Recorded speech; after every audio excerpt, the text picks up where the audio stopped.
Alright, what is going on everyone? So in this video we're going to discuss how to lock in without burnout, rules, schedule, plus tracking, a field guide for sustained focus. If you can only lock in when you feel motivated, you don't have a system. This guide helps you build one. Before we jump in, be sure to like and subscribe. How to lock in without burnout. Rules plus schedule plus tracking. Locking in isn't about becoming a robot, it's about creating a system that survives real life. Bad sleep, low motivation, unexpected problems, and the mental recoil that hits after a few intense days. Most people fail because they treat discipline like a mood, something you feel, instead of an operating system, something you run. Burnout is rarely caused by effort alone, it's usually caused by effort with no throttle. Unclear goals, no recovery rules, no boundaries around attention, and tracking that turns into self-judgment instead of feedback. High performers across history figured out the same truth in different languages. Training cycles, work, rest, rhythms, and structure constraints exist because humans don't break from work, they break from unmanaged intensity. This guide builds a modern lock-in system that uses pressure intentionally, then releases it on purpose so you can compound results for months, not just survive a week. Here's the chapter roadmap, what locking in really means and what it isn't, the triangle of attention, energy, and friction, how burnout actually happens, why intensity feels great early, then collapses later, the non-negotiable rules, shutdown, minimum viable day, and recovery that counts as training. Schedule architecture, how to design weeks that hold deep work, maintenance, and buffers. Energy management, matching tasks to cognitive fuel, not just hours on a clock. Tracking that doesn't make you neurotic, inputs over outcomes with a simple scorecard. Deloads and resets, planned lighter weeks and what to do after a bad day or week.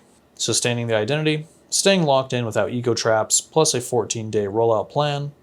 Quick reference, the entire system on one page, a checklist you can keep open while you work. Chapter 1, people talk about locking in like it's a switch you flip, wake up, decide you're a different person, and suddenly your life changes.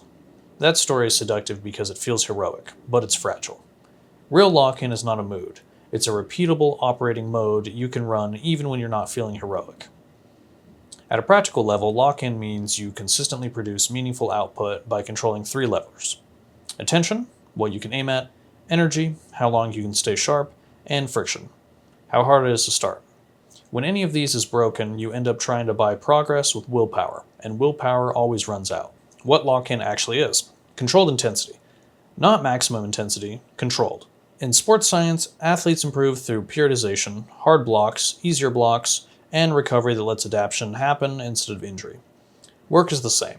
Sustained outputs beats a heroic week followed by a crash.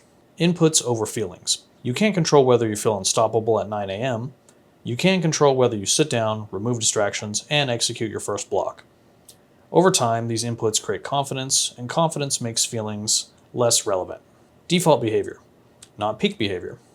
Peak behavior is what you do on a perfect day. Default behavior is what you do on a normal day. Lock-in is built for normal days.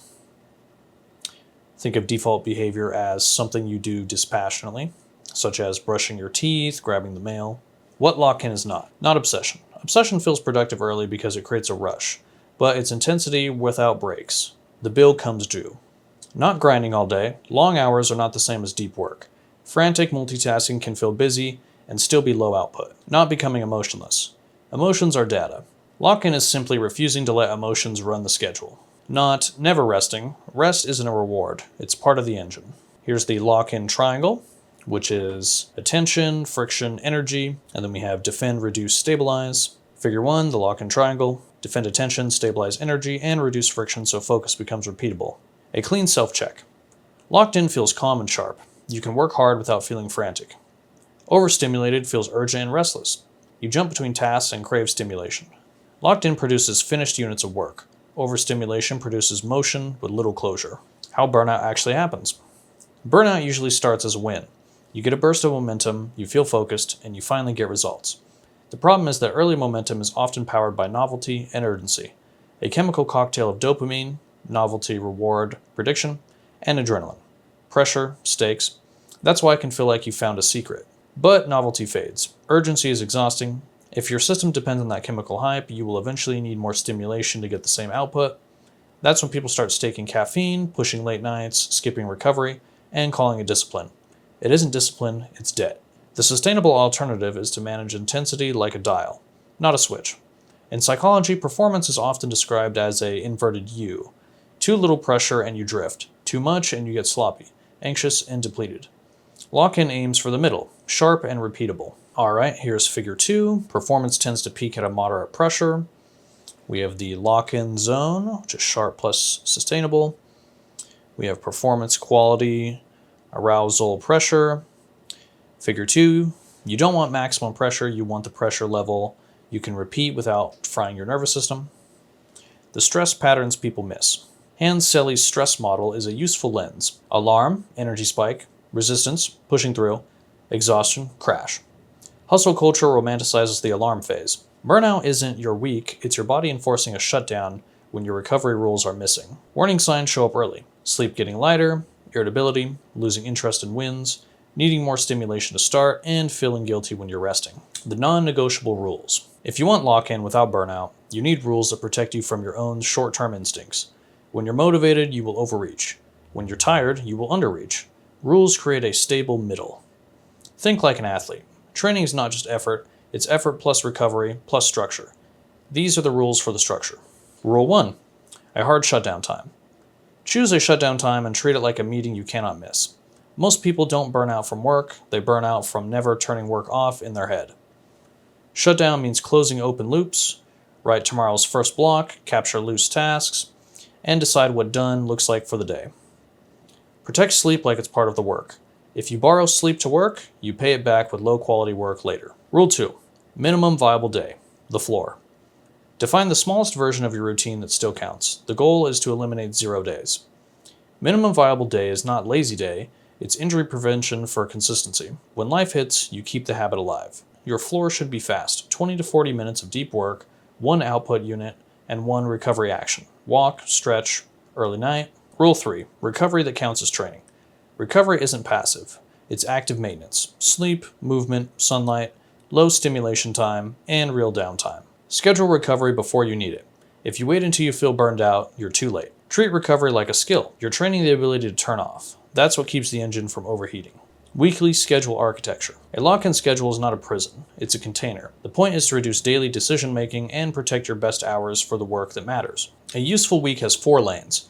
Deep work, creation, maintenance, admin, recovery, training plus rest, and buffers for chaos. Most burnout comes from missing buffers. When life happens, you end up stealing from sleep and recovery to compensate. The simple weekly lanes. Deep work lane. 5 to 10 focused blocks per week. Protect them. This is where progress compounds. Maintenance lane. Batch admin into smaller, uglier windows so it doesn't leak into everything. Recovery lane. Planned training plus planned off hours. You should be able to point to your recovery on the calendar. Buffer lane. Empty space. Buffers prevent one problem from destroying the week. How to pick your deep work hours. Use your most alert window for creation. For many people, that's morning. If yours is later, protect that window anyway. Start the day with a first block ritual. Same location, same setup, same first task. Repetition reduces friction. Never schedule deep work in the same hour as high interruption commitments. Guard the block or don't call it deep work. Here's the weekly template with the lanes. The exact blocks change, but the structure stays. Deep work, maintenance, recovery, buffers. Buffer rules that prevent emergencies. Add at least one 60 to 90 minute buffer block on weekdays. It will get used by life, not by your plan. Keep 1 blank evening per week. When your calendar is fully booked, recovery is the first thing to get stolen. Treat buffers as part of the schedule, not as proof you're behind. Buffers are what keep you from burning sleep as a buffer. Maintenance without leakage. Batch email, admin, and shallow tasks into 1 or 2 windows per day. Shallow work expands to fill the day if you let it. Use a short shutdown checklist to close loops so you're not carrying the week in your head. Weekly review, 15 minutes. Pick next week's deep work block first, then place everything else around them. Energy management beats time management. Most schedules fail because they treat every hour as equal. They aren't. Cognitive energy rises and falls during the day, and effort has a cost. 2 practical ideas make a huge difference. Circadian rhythm, your daily alertness wave, and ultradian cycles, your shorter work-rest waves. You don't need perfect science to benefit from the principle. Work in clean sprints, then actually recover between sprints. Lock-in without burnout means matching task difficulty to energy. Hard thinking when you're fresh, maintenance when you're not. If you do it backwards, you'll feel like you're working all day and still getting nothing done. The sprint rule. Work in 50 to 90-minute blocks, then take a real break. Stand up, move, light exposure, water, no scrolling as a break. End a block by writing the next action for the next block. End a block by writing the next action for the next block. That keeps friction low tomorrow. If you're constantly pushing through without breaks, you're not tougher, you're just blunting your output. Attention boundaries. The hidden multiplier. Decide in advance what is allowed during lock-in hours. If you decide in the moment, you will bargain with yourself. Treat your phone like a fire alarm. Useful, but not something you keep in your hand when trying to build a life. Use friction strategically. Keep distracting apps off the home screen, log out or use app limits. Make the wrong action harder. Tracking without becoming neurotic. Tracking can either build momentum or destroy it. The difference is what you track. If you track only outcomes, you'll ride emotional roller coasters. Outcomes lag, inputs lead. A healthy scorecard measures the behaviors that cause progress. Deep work minutes, output units, training sessions, sleep window, and attention violations. It's boring on purpose. Boring is stable.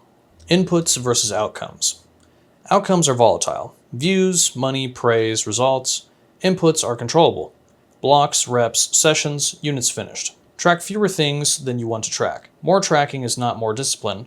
It's often just anxiety wearing a suit. Make your scorecard binary when possible. Did it happen or didn't it? Complexity invites negotiation. How to review without spiraling. Weekly review. Look for patterns, not moral judgments. The question is, what broke the system? Not, what's wrong with me? If you miss targets, reduce friction before you increase pressure. Most people do the opposite and burn out. Measure streaks in weeks, not days. A single day off is data. A full off week is a system issue. Here's figure 4, simple input scorecard. Customize the metrics but keep the structure. Measurable, repeatable inputs. How to customize your scorecard. Pick one output unit that matters for your work. Finished page, edited clip, outbound calls, shipped feature. Make it concrete. Keep one metric for recovery. Sleep window, steps, or training. Otherwise, you'll quietly trade health for output. Track attention violations lightly. The goal isn't shame. The goal is to notice the patterns that steal your best hours. Deloads and resets. The easiest way to avoid burnout is to stop treating every week like a final exam. Personal training uses deloads, planned lighter periods to prevent injury and preserve progress. Work benefits from the same idea. A deload week is not quitting. It's controlled reduction. Less volume, same identity. You keep the habits alive while you restore capacity. Here's figure 5, a simple cycle. Build for 3 weeks, deload for 1 week. The exact numbers can change, the principle stays. What a deload week looks like. Reduce volume by 30 to 50% while keeping the same start times. Keep the ritual, lower the load. Add recovery. Earlier nights, longer walks, more sunlight, less stimulation. Use the extra space to fill friction. Clean the workspace, pre-plan next cycle, close open loops. The reset playbook. After a bad day or week. Don't make up missed work by stealing sleep. That's how a bad day becomes a bad month. Return to the floor. Minimum viable day for 1 to 3 days. Stabilize first, then ramp. Do a friction audit. What specifically made starting hard? Remove or reduce that one thing. Restart with a single win. 1 clean block, 1 finished unit, then stop. You're rebuilding trust, not chasing a feeling. Ramp back up without rebound. 4 to 8 hour ramp. Day 1 is the floor. Day 2 is floor plus 1 extra block. Day 3 returns to normal. This avoids the rebound crash. After travel, sickness, or a chaotic week, assume a shorter ramp. Capacity returns faster than discipline does. If you repeatedly need results, your schedule is too tight. Add buffers or shorten the targets. Red flags you're overreaching. Sleep gets lighter, even when you're tired. You need more stimulation to start, more caffeine, more music, more scrolling. Small tasks feel heavy, and you're irritable for no clear reason. You can't relax even when you're done. Your mind keeps running. Sustaining lock-in without ego traps. The final problem is not knowledge, it's identity. You can understand every principle here and still fall off if you treat lock-in like a temporary persona. Real consistency is quiet. It looks like showing up when the day is normal, not when the day is dramatic. The goal is to become the kind of person who runs the system, not the kind of person who needs a new video to feel motivated. The 2 ego traps. Trap 1. Proving yourself. You overreach to feel impressive, then crash. Replace proving with training, repeatable steps. Trap 2. Perfectionism. You treat small failures as identity threats, then quit.